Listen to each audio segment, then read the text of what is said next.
மேற்கு தொடர்ச்சி மலைப்பகுதிகளில் விடிய விடிய கனமழையானது பெய்து வருகிறது. இந்த நிலையில் தேனி போடி நாயக்கனூர் அணைப்பிள்ளையார் தடுப்பணையில் தொடர்ந்து வெள்ளப்பெருக்கானது ஏற்பட்டிருக்கிறது. அது தொடர்பான காட்சிகளை பார்த்து வருகிறோம். தேனி போடி நாயக்கனூர் மேற்கு தொடர்ச்சி மலைப்பகுதிகளில் விடிய விடிய பெய்த கனமழையால் அணைப்பிள்ளையார் தடுப்பணை நீர்வீழ்ச்சிக்கு வெள்ளப்பெருக்கானது ஏற்பட்டிருக்கிறது.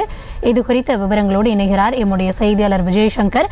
வணக்கம் விஜயசங்கர், நீர்வரத்தானது எந்த அளவிற்கு இருக்கிறது? பொதுமக்களுக்கு விடுக்கப்பட்டிருக்கும் எச்சரிக்கை என்ன? விரிவான விவரம். கௌதமி, தேனி மாவட்டம் போடி நாயக்கனூர் நகர்ப்பகுதி மற்றும் மேற்கு தொடர்ச்சி மலைப்பகுதிகளான குரங்கணி, கொட்டகுடி, டாப் ஸ்டேஷன், முதுவாக்குடி, பிச்சாங்கரை மலைப்பகுதியில் நேற்று இரவு விடிய கனமழை பெய்தது. அதனைத் தொடர்ந்து கொட்டகுடி ஆற்றில் நீர்வரத்து அதிகரித்ததன் காரணமாக போடி நாயக்கனூரை சுற்றியுள்ள கண்மாய்களுக்கும் குளங்களுக்கும் முக்கிய நீர்வரத்து பகுதியான 100 ஆண்டுகளுக்கு மேல் பழமை வாய்ந்த அணைப்பிள்ளையார் தடுப்பணை நீர்வீழ்ச்சி பகுதியில் வெள்ளப்பெருக்கு ஏற்பட்டுள்ளது. இரவு முழுவதும் விடிய விடிய பெய்த மழை காரணமாக காட்டாற்று வெள்ளம் தற்போது அதிகரித்து வரும் நிலையில் தடுப்பணைகளை தாண்டி நீர்வரத்து அதிகரித்து வருவதால் காவல்துறையினர் மற்றும் பொதுப்பணித்துறையினர், பொதுமக்கள் மற்றும் சுற்றுலா பயணிகள் யாரும் அணைப்பிள்ளையார் நீர்வீழ்ச்சி தடுப்பணை பகுதியில் இறங்கவோ குளிக்கவோ கூடாது என்று எச்சரித்துள்ளது. விவசாயிகள் யாரும் தடுப்பணைகளை தாண்டி மறுபுறம் செல்லக்கூடாது என்றும் அறிவுறுத்தி வருகிறது.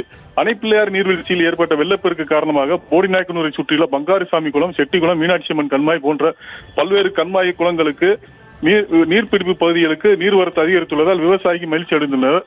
தற்போதும் சாரல் மழை பெய்து வருவதால் குரங்கணி அருவி நீர்வீழ்ச்சி பகுதிகளில் நீர்வரத்து அதிகரித்துள்ளதால் அணைப்பிள்ளையார் நீர்வீழ்ச்சியில் மேலும் வெள்ளப்பெருக்கு அதிகரிக்கலாம் என்ற நிலையில் அங்கு காவல்துறையினர் பாதுகாப்பு பணியில் ஈடுபட்டு வருகின்றனர். கௌதமி, தற்போதைய விவரங்களுக்கு நன்றி விஜயசங்கர். செய்திகளை உடனுக்குடனும் துல்லியமாகவும் தெரிந்து கொள்ள சப்ஸ்கிரைப் பண்ணுங்க.